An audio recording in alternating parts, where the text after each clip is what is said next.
Syarat sahnya salat bisa dinilai oleh manusia. Tapi syarat diterimanya salat itu tidak bisa diprediksi oleh manusia. Anda paham? Syarat sahnya salat bisa dinilai oleh manusia. Sementara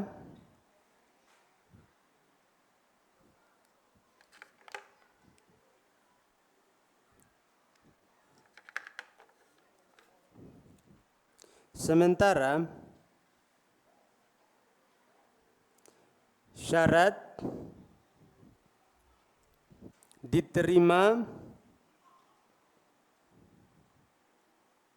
salat tidak bisa diprediksi oleh manusia. Kenapa ikhwan? Syaratnya salat bisa kita nilai. Tatkala orang yang bertanya, Ustadz, kalau saya salat seperti ini, salat saya sah apa tidak? Kita akan bilang, kalau yang antum lakukan itu adalah benar, maka syarat sah, salat antum sah. Contoh, Ustadz, ketika salat, Allahu Akbar, saya kemudian lupa membaca Bismillah ketika salat. Apakah salat saya sah atau tidak? Salatnya sah atau tidak? Salatnya sah apa enggak? Kalau dia enggak baca Bismillah. Salatnya sah. Salatnya sah berdasarkan madhabnya Imam Ahmad bin Hanbal, Imam siapa? Imam Abu Hanifah dan juga Imam Malik.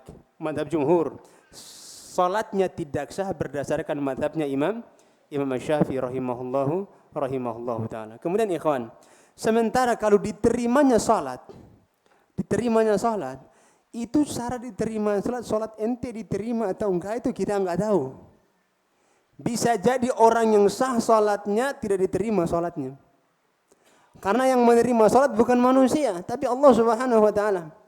Maka syurutus sihah dan syurutul qabul itu beda. Syarat sahnya salat ada berapa? 8. Menurut madhab Hambali itu ada 8. Dalam madhab yang lain beda juga nanti. Madhab yang lain beda. Nah, sementara syarat diterimanya salat ada berapa ya kawan? Ada berapa? 2. Cuman 2. Apa yang pertama? Ikhlas. Yang kedua?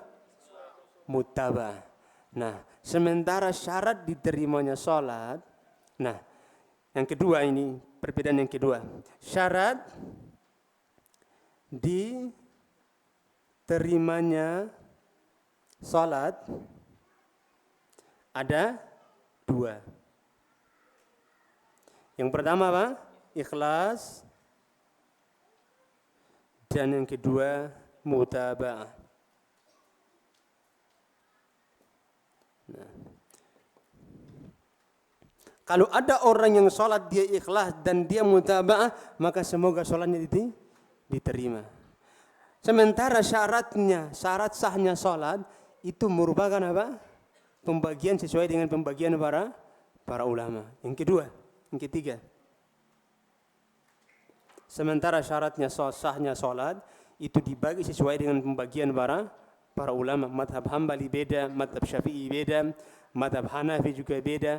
Nanti akan beda-beda, cuman saja kita untuk mendekati pemahaman karena intinya sama ya. Intinya sama, kita gunakan madhab Hambali. Syarat sahnya sementara syarat sahnya salat itu dibagi sesuai dengan pembagian para ulama. Yang ketiga, syarat sahnya salat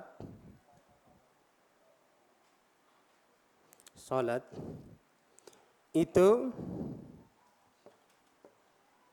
termasuk dalam ahkamul wad'i.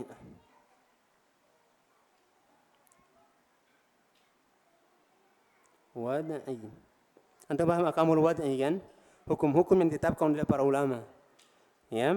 Sementara syarat diterimanya amal, sementara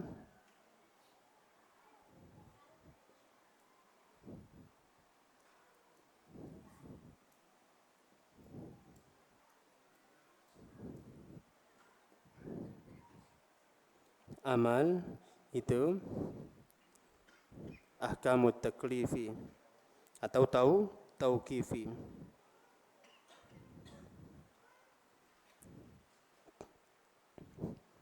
Nah, syarat sahnya salat itu berdasar itu ahkamul wadi, artinya apa? Itu dirinci oleh para ulama kita. Sementara syarat diterimanya amalan itu paten, dia haknya paten milik siapa? Allah Subhanahu wa ta'ala. Yang tidak ada campur tangan manusia di dalam. Tidak ada campur tangan manusia. Allah Subhanahu wa ta'ala mengatakan dalam Al-Qur'an apa? Wa ma umiru illa liya'budullaha mukhlishina lahu dinahu hunafa. Itu artinya apa? Harus ikhlas. Rasulullah sallallahu alaihi wasallam bersabda, "Man 'amila 'amalan laisa 'alaihi amruna fahuwa raddun." Barang siapa melakukan sebuah amalan yang tidak ada ajarannya dari kami, maka amalan tersebut tertolak. Amalan tersebut tertolak. Maka di sini perbedaan antara syurutus shihah dan syurutu al-qabul. Syarat sahnya salat dan syarat diterimanya salat. Maka ustadz itu ditanya syarat apa? Syarat sahnya salat. Jangan antum tanya ustaz, salat anda diterima apa enggak? Ustaz itu bukan Tuhan ya. Kita enggak tahu. Salat antum diterima atau enggak, kita enggak tahu. Bahkan satu masjid ini, salat kita yang tadi diterima sama Allah atau tidak, kita enggak pernah tahu. Yang kita berharap adalah apa? Allah menerima salat kita. Namun kalau ditanya ustaz, saya salat begini dan begini, salat saya sah apa tidak? Salatnya sah. Atau dia menyelesaikan sudah, kita mengatakan salatnya tidak sah. Contoh seperti seorang laki-laki yang datang ke masjid, masuk dalam masjid dan salat. Waktu itu Rasulullah SAW sedang ada bersama Abu Hurairah dan juga sahabat-sahabat yang lain. Datang seorang Arab Badui fa shalla. Kemudian dia melaksanakan salat dengan salat yang begitu cepatnya. Setelah selesai salat dia datang kepada Nabi. Nabi mengatakan kepada dia apa? Irji fa shalli fa innaka lam tusalli.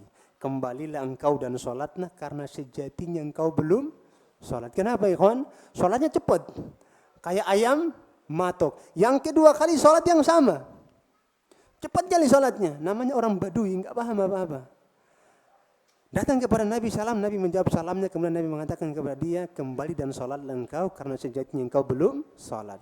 Sampai 3 kali. Capek dia. Yang ketiga kali kembali kepada Nabi dan Nabi, ulangi salatmu karena sejatinya engkau belum salat. Akhirnya menyerah. Apa kata dia?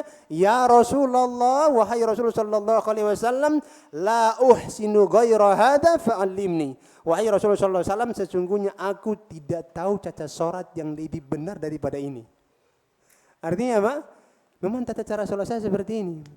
Kayak dulu tahun 2015. Salat yang paling spektakuler se-Indonesia itu di mana? Di Blitar kalau nggak salah. Anda pernah lihat kan? Salat tarawih di Blitar. 23 rakaat 7 menit. Masya Allah itu. Ya. 2015 waktu itu. Antum ingat kan? Silakan antum buka di YouTube itu kayak orang joget mereka salat. Tuk-tak. Cepatnya luar biasa. 23 rakaat 7 menit. Ini salat ini tidak diterima oleh Allah. Sudah pasti tidak diterima. Kenapa? Karena tidak ada tumakninanya. Tidak ada rukun Al-Fatihah dibaca secara fasihnya. Kemudian tidak ada ruku secara sempurna, tidak ada. Makmum baru ruku, imam sudah sujud. Makmum baru sujud, imam sudah baca Al-Fatihah. Subhanallah. 7, ini sholat seperti ini seperti orang Arab Badui yang dulu. Yang akhirnya Rasulullah SAW mengatakan kepada dia, irji fa shollim fa innaka lam tusolli, kembali dan sholat karena sejatinya engkau belum sholat. Maka ingat ikhwan, kita harus bedakan antara syurutus shihah dan syurut al-qabul. Syarat sahnya salat dan syarat diterimanya salat. Kalau syarat diterimanya salat itu haknya Allah Subhanahu wa taala. Apabila terpenuhi dua syarat, ikhlas dan mutaba'ah, maka salat dia insyaallah diterima oleh Allah Subhanahu wa taala. Namun perkara ikhlas hanya Allah Subhanahu wa taala yang tahu. Enggak ada manusia yang mengetahui keikhlasan seseorang. Ya, tidak ada manusia yang bisa mendeteksi hati seseorang, dan juga tidak ada sampai saat ini tidak ada satu alat pun yang mendeteksi hati seseorang. Kalau ada alat, masya Allah ya, kita pasang di mubaz, kita taruh di depan pintu, yang baru mau masuk kita udah lihat, oh ini mata-mata ini, kita suruh keluar. Tapi nggak ada satupun alat itu, nggak ada sampai sekarang, tidak ada alatnya. Yang mana kita harus serahkan kepada Allah Subhanahu wa taala masalah hati.